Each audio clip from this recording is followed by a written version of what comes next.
दोस्तों, आप देख रहे हैं देव प्रभात समाचार। मैं अंजनी तिवारी इस वक्त मैं मौजूद हूं प्रतापगढ़ जनपद के स्वरूपपुर ग्राम सभा में, और यहाँ पर एक प्राचीन सूर्य मंदिर मेरे पीछे है, आप देख सकते हैं। और आज आपको इस मंदिर की विखंडित वो तस्वीरें मैं दिखाने चल रहा हूं, जिसे देखकर आपको लगेगा कि आखिर यहाँ पर हमारे हिंदुस्तान में हिंदुओं की आस्था जागृत करने वाली मंदिरों की क्या स्थिति बनी पड़ी हुई है। और ये स्थिति कोई आज की नहीं है। ये ढांचा आप जो स्क्रीन पर देख रहे हैं, ये ढांचा आपको बता रहा है कि कितने दिनों से ये मंदिर इस विखंडित अवस्था में है। फिलहाल हम आपको इस मंदिर से जुड़े हर रहस्य, हर बातों को आप तक पहुंचाने का काम करेंगे। सरकार का क्या योगदान है इस मंदिर में, गांव वालों की क्या भूमिका है, राजस्व अभिलेख में यह मंदिर क्या है और प्राचीन कितनी है, इन सारे विषयों पर हम बात करेंगे। आपको दिखाएंगे कि ऐसी ऐसी धरोहरें हमारे बीच में पड़ी हुई हैं जिनके बारे में हमें कोई जानकारी नहीं है, लेकिन वो अपने आप में एक महान अस्तित्व रखती हैं, महान इतिहास है उनका। जैसे कि अगर हम बात करें बाबू गुलाब सिंह के इतिहास की, तो बाबू गुलाब सिंह के इतिहास से जुड़ी हुई इस मंदिर की कहानियां हैं। जिस तरह आज बाबू गुलाब सिंह का इतिहास विलुप्त होते जा रहा है, उनकी वीरता की कहानियां विलुप्त होते जा रही हैं, उसी तरह ये मंदिर अगर सरकार ध्यान नहीं देती, पर्यटन स्थल में नहीं परिवर्तित किया जाता, तो उसी तरह इस सूर्य मंदिर की भी कहानियाँ विलुप्त हो जाएंगी। फिलहाल हम बात करते हैं राजस्व अभिलेखों की। आप जहाँ पर इस वक्त हम खड़े हैं, ये जगह राजस्व अभिलेखों में चापोक्ता के नाम दर्ज है, जो 14 बिस्सा जमीन है, और उसकी भी एक बहुत बड़ी भूमिका है। आखिर आप सोचेंगे कि हम बात मंदिर की कर रहे हैं और राजस्व अभिलेख में जमीन चापोक्ता के नाम कैसे दर्ज है? मंदिर के नाम होनी चाहिए, प्राचीन है तो। लेकिन यहाँ पर जब विदेशी आक्रांताएं आए, जैसा कि बहुचर्चित जो यहाँ पे सूचनाएं हमको मिल रही है, गाँव के लोगों से जो जानकारी हमें मिल रही है, मोहम्मद गोरी नाम का एक शासक था, उसके द्वारा ये मंदिर विखंडित की गई है। जो कि इतिहास के पन्नों में मंदिरों को तोड़ने का सबसे ज़्यादा काम अगर किसी ने किया है तो मोहम्मद गोरी ने किया है। तो मोहम्मद गोरी द्वारा ये मंदिर क्षतिग्रस्त की गई है।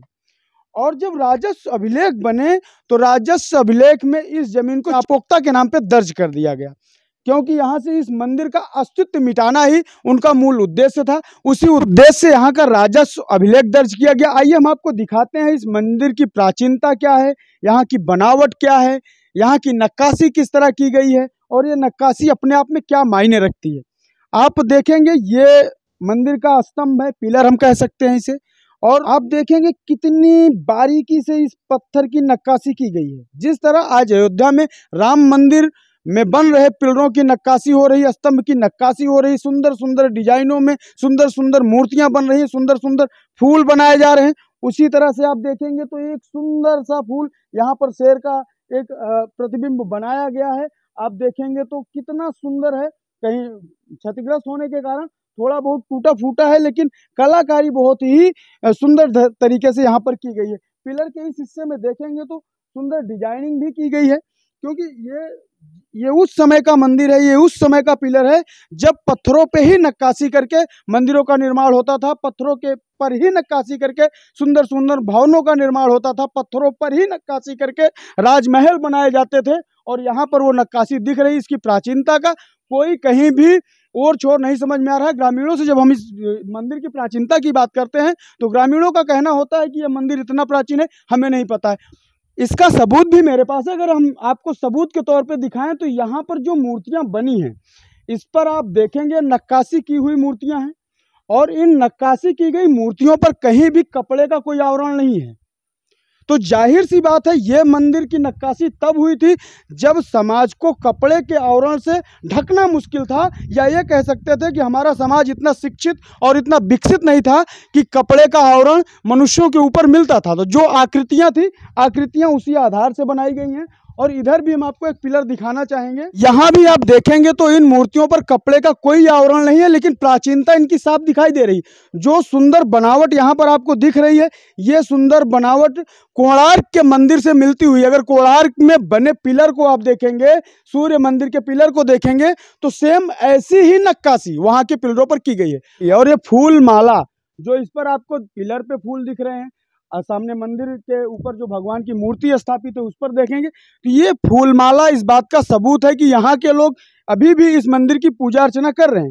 और लेकिन इस मंदिर पर पहुंचने के लिए बाबा अमरनाथ की चढ़ाई करनी पड़ती है लोगों को। और ये सीढ़ियां, आइए हम दिखाते हैं आपको कैसे लोग चढ़ते होंगे।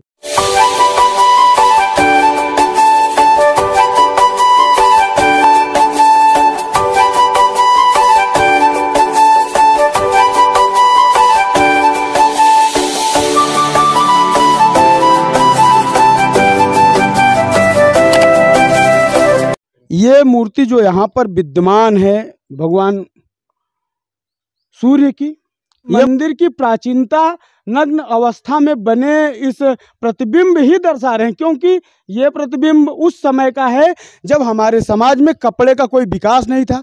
जो दिखता था लोग वही बनाते थे और जो वास्तविकता थी उसको यहाँ पर दर्शाया गया है। और यहाँ पर अगर इस सूर्य भगवान के बगल में आप देखेंगे तो ये बड़ा सा शिवलिंग यहाँ पर बना हुआ है और यहाँ पर एक घंटी भी है। फिलहाल दर्शन हम भी कर लेते हैं, मंदिर में आए हैं तो। यहाँ पर एक प्रतिबिंब बना है, शिवलिंग बना हुआ है। ये भगवान शिव को चढ़ने वाले जल का प्रवाह यहाँ से आता है और यहाँ पर आप देखेंगे तो एक मगरमच्छ का मुख बनाया गया, उस मुख से भगवान शिव को चढ़ने वाला जल निकलकर बाहर जाता है। तो ये प्राचीनता आप बनावट देख सकते हैं, नक्काशी देख सकते हैं आप। जो नक्काशियाँ हैं, जो बनावट है इस मंदिर की, जो पिलर है, इस बात के गवाह हैं कि यह मंदिर कितना प्राचीन है। फिलहाल फिर से हम कहना चाहेंगे, अभिलेखों में तो ये मंदिर दर्ज नहीं है। अभिलेखों में 14 बिस्वा जमीन जरूर है, लेकिन वो जमीन चापोक्ता के नाम पर दर्ज कर दी गई है। अभिलेखों से मंदिर को हटाकर इस मंदिर का अस्तित्व मिटाने का काम मुगलों के द्वारा किया गया है। वही इनकी प्राचीनता खुद एक अभिलेख बनकर यहाँ पर प्रमाण के रूप में पड़ी हुई है। ये प्राचीनता ही बता रही है कि कितना प्राचीन मंदिर और कितनी विखंडित अवस्था में है। लेकिन अगर यहाँ पर शासन ध्यान देता है, जिस तरह अयोध्या के ढांचे को बनाने का काम उत्तर प्रदेश की सरकार ने किया, केंद्र की सरकार ने किया, उसी तरह अगर इस सूर्य मंदिर का भी निर्माण होता है तो यह सूर्य मंदिर प्रतापगढ़ जनपद के नाम को रोशन करने के साथ साथ इस स्वरूपपुर ग्राम सभा के विकास का भी एक माध्यम बनेगा, क्योंकि हजारों लोगों का आना जाना होगा, सड़कें अच्छी हो जाएंगी, बहुत सारे विकासों से ये मंदिर जोड़ेगा।